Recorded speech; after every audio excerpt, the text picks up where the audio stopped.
la libertad condicional siempre que se den a su vez otras características. Estos requisitos claramente están contenidos dentro de la legislación penal.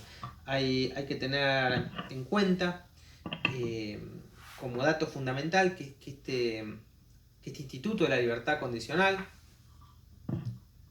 no procede en forma automática, sino que hay que dar acabado cumplimiento a toda esta serie de requisitos: buena conducta, cumplir con regularidad los reglamentos carcelarios, los informes positivos de peritos que pronostiquen que el imputado es capaz de reinsertarse socialmente, etc.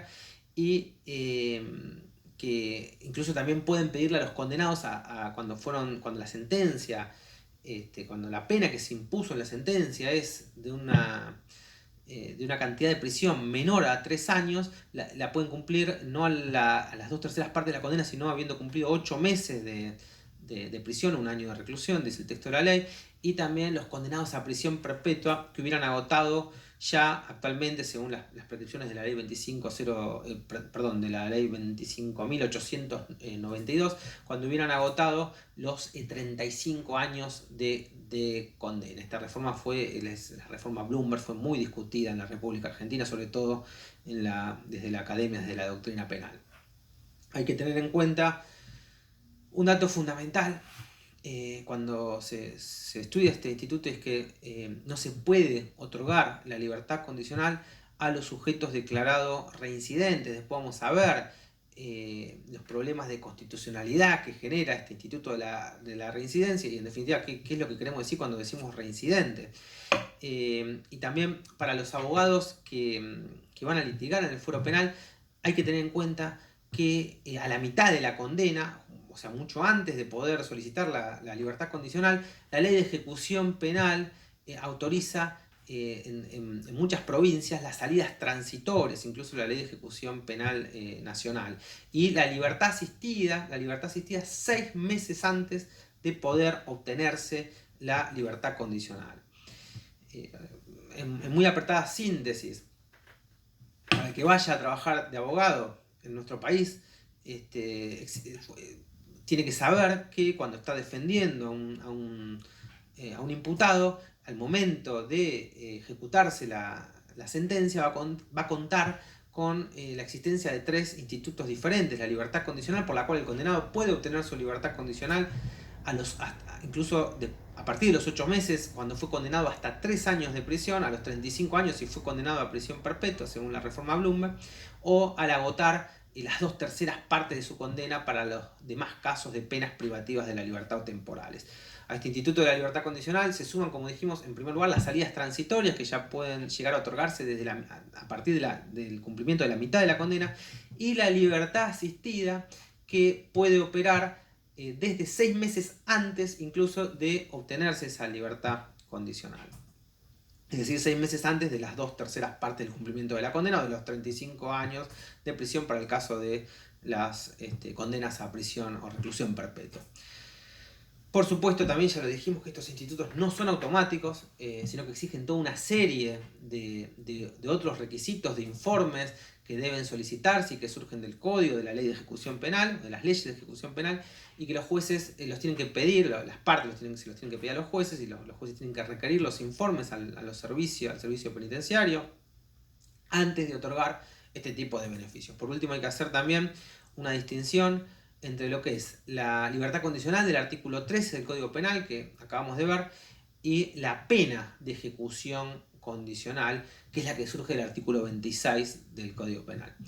La diferencia fundamental, como su nombre lo indica, entre ejecución condicional y entre condena de ejecución condicional y libertad condicional, es que en la ejecución condicional ya la sentencia queda suspendida, se suspende la aplicación de la pena queda condicionada a que el imputado no cumpla con determinadas reglas de conducta. Es decir, en la ejecución condicional el condenado no sufre efectivamente la pena, salvo que no cumpla con las reglas que se le imponen y entonces sí se lo mande a detener. En la libertad condicional ocurre exactamente al revés. El condenado viene cumpliendo pena, pero como además de cumplir pena tuvo buena conducta, tiene pronóstico favorable de servicio penitenciario, de reinserción social, vienen todos los informes de forma correcta, hechos por peritos, por idóneos, por expertos, entonces el juez puede autorizar su libertad condicional. Por otra parte, en el caso de la pena de ejecución condicional solo procede o solo puede otorgarse, como dice el artículo 26,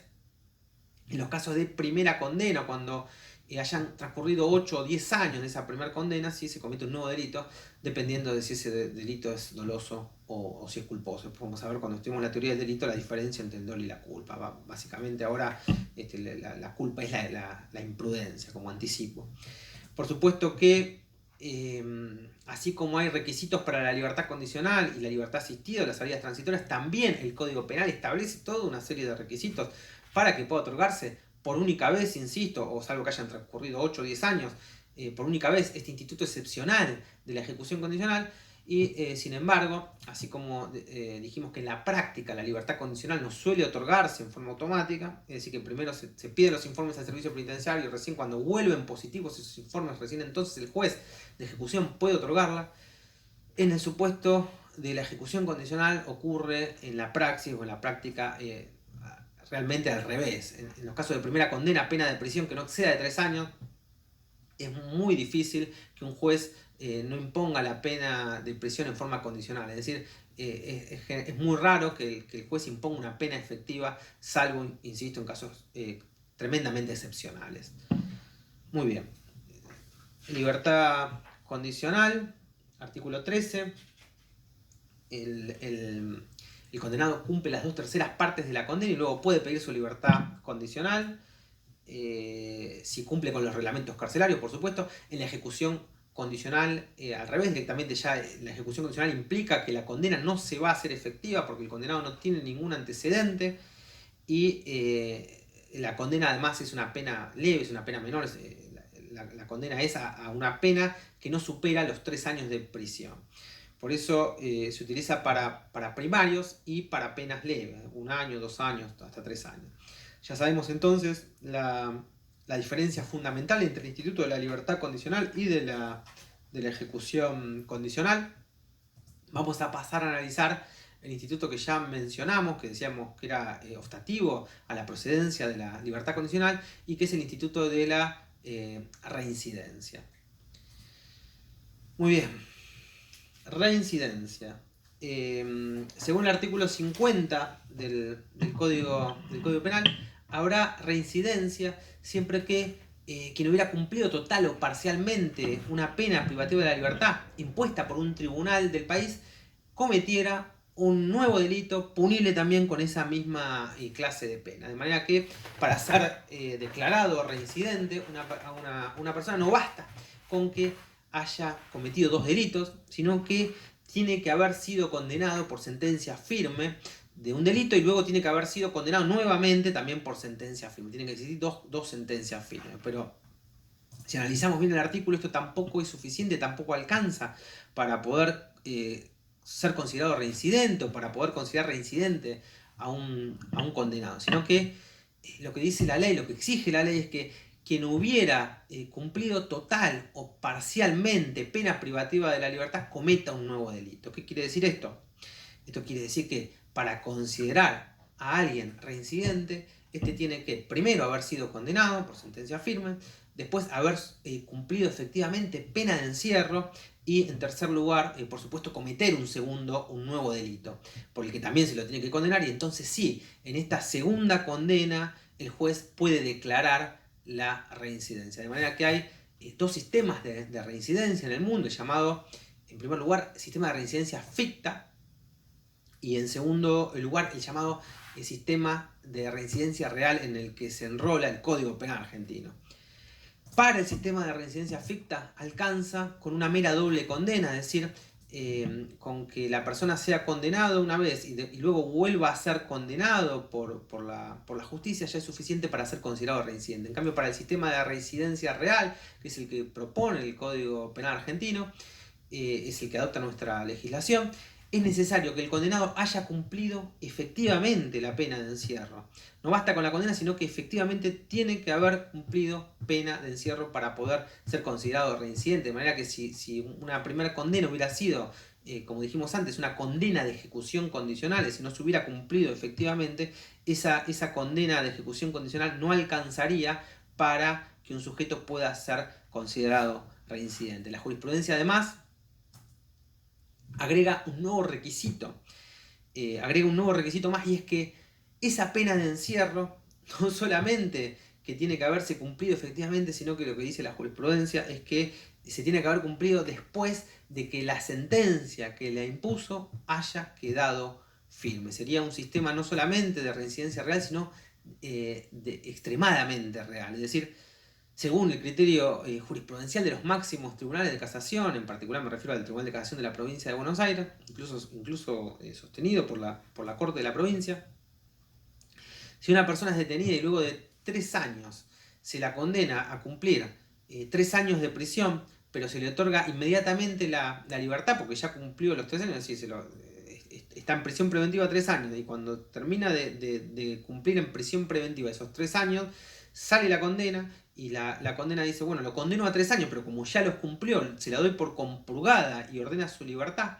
Esa persona, luego, si llega a cometer un nuevo delito, no podrá ser declarada reincidente. ¿Por qué? Porque esos 3 años los ha sufrido en prisión preventiva, no como condenado. Y por lo tanto, sirvieron para darle por compurgada la primera pena de 3 años, pero no servirían a los efectos de ser considerado reincidente. ¿Por qué? Porque en sentido estricto no habrían sido pena, sino prisión preventiva. Como se ve, se trata de una interpretación jurisprudencial que combina una suerte de criterio de resocialización con el principio de interpretación más favorable a favor del reo. El razonamiento sería que si el fin de la pena es la resocialización y el fin de la prisión preventiva es evitar peligros procesales, son fines de cierta manera que no resultan compatibles, y por lo tanto, si el condenado nunca sufrió efectivamente una pena después de la condena, por lo tanto nunca estuvo sometido a tratamiento carcelario. Realmente si existiera en la praxis una diferencia de trato, como exige la ley, entre los presos con prisión preventiva y los condenados, el argumento podría ser un argumento serio, un argumento de peso, pero lamentablemente la experiencia indica, la experiencia judicial, la praxis tribunalicia, mi experiencia de 25 años de Poder Judicial y de 15 como fiscal me indican todo lo contrario. No hay real diferencia entre las personas que están sometidas a prisión preventiva y los condenados. De hecho, una gran cantidad un porcentaje muy alto de la población carcelaria son sujetos que están sometidos a simples medidas cautelares. Por lo demás, el instituto de la reincidencia ha sido atacado y ha sido defendido desde muchos puntos de vista, desde muchas ópticas, tanto por la doctrina como por la jurisprudencia.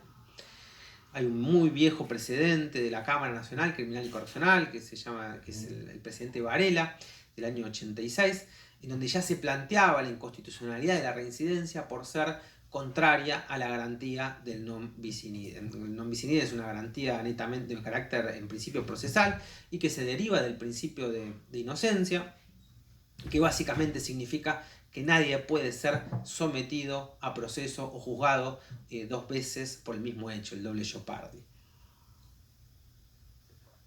En este curso nos referimos fundamentalmente a los principios de naturaleza penal.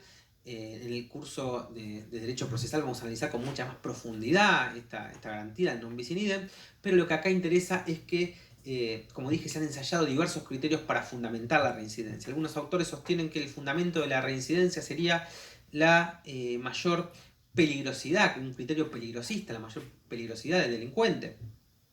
Otros criterios sostienen que el fundamento de la reincidencia, el agravamiento de la pena por la condición de reincidente es la mayor o la menor culpabilidad del autor. Incluso se ha llegado a hablar de un mayor contenido de injusto en la conducta del reincidente con relación a la conducta de aquel otro sujeto que no es reincidente.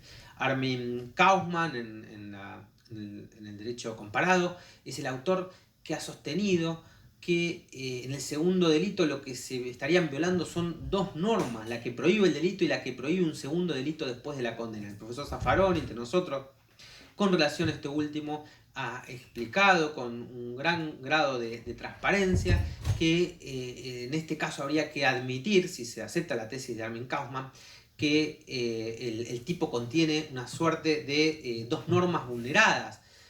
Una que queda flotando y tutelando un bien jurídico que sería un bien jurídico difuso o indeterminado. Lo cierto es que, discusión aparte, actualmente la Corte Suprema de Justicia de la Nación sostiene que por ahora, por el momento, con la actual integración, que la reincidencia es constitucional y claramente es un instituto que todavía está en el Código Penal. Por lo tanto, la libertad condicional no se concede en principio a los reincidentes, aunque cuando explicamos hace un rato la jurisprudencia, sobre todo la jurisprudencia de los tribunales de casación, haya atenuado las consecuencias de este instituto de la reincidencia, enrolándose no solamente en el sistema de reincidencia real al que ya adscribía nuestro Código Penal, sino en lo que denominamos un sistema de reincidencia extremadamente real. No solamente hace falta haber cometido un segundo delito, sino que por el primero se tiene que haber cumplido efectivamente pena de encierro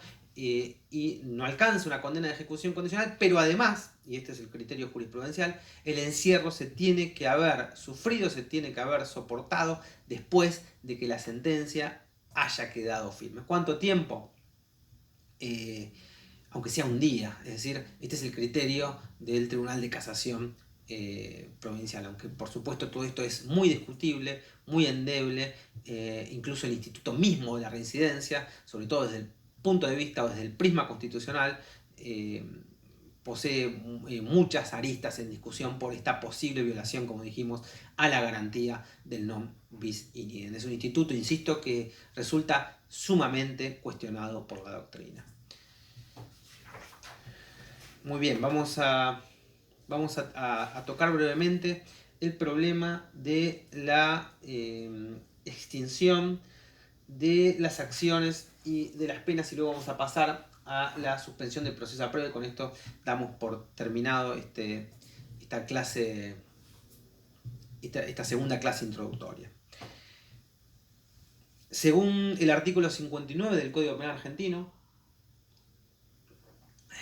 y prácticamente en todos los códigos penales del mundo existen disposiciones muy similares, según el artículo 59 del Código Penal argentino, la acción penal se extingue por muerte del imputado, por amnistía, por prescripción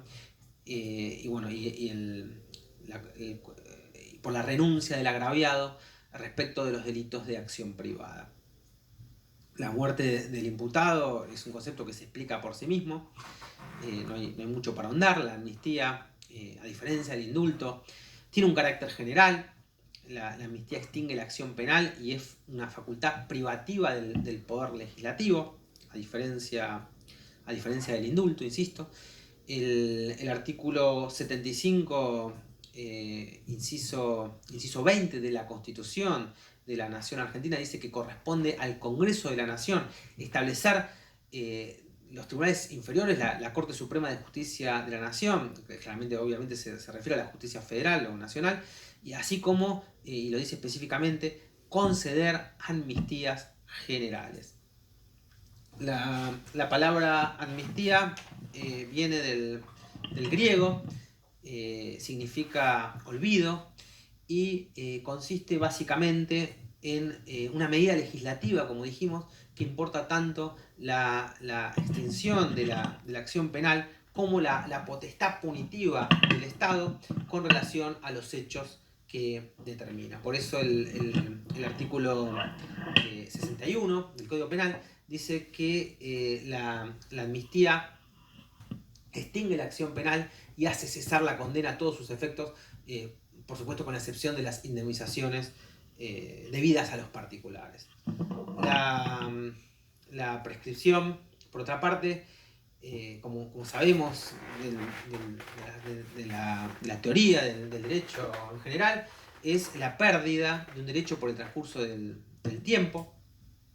la prescripción de la acción penal lo que implica es que el Estado, entre comillas, pierde el derecho a perseguir a un delincuente, a un criminal, porque ha transcurrido un tiempo más o menos largo, y el Código Penal establece toda una serie de numeración casuística en la que se van estableciendo lapsos y la manera en que hay que computar esos lapsos de acuerdo con cada una de las categorías de delitos que van prescribiendo.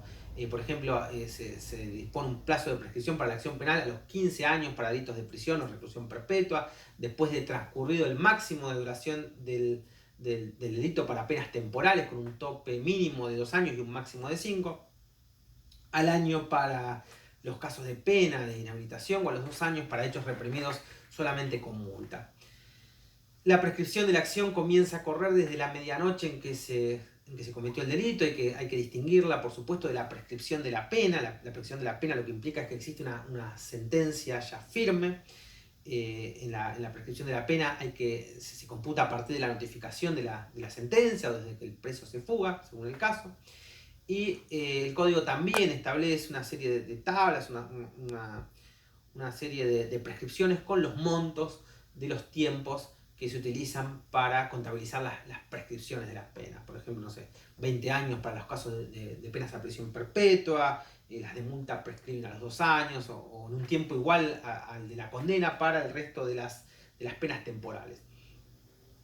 El fundamento de la prescripción es evidente, ya que de lo que se trata en realidad es de poner fin a situaciones que son inestables, porque no sería lógico perseguir a una persona después de transcurrido 20 o 40 años.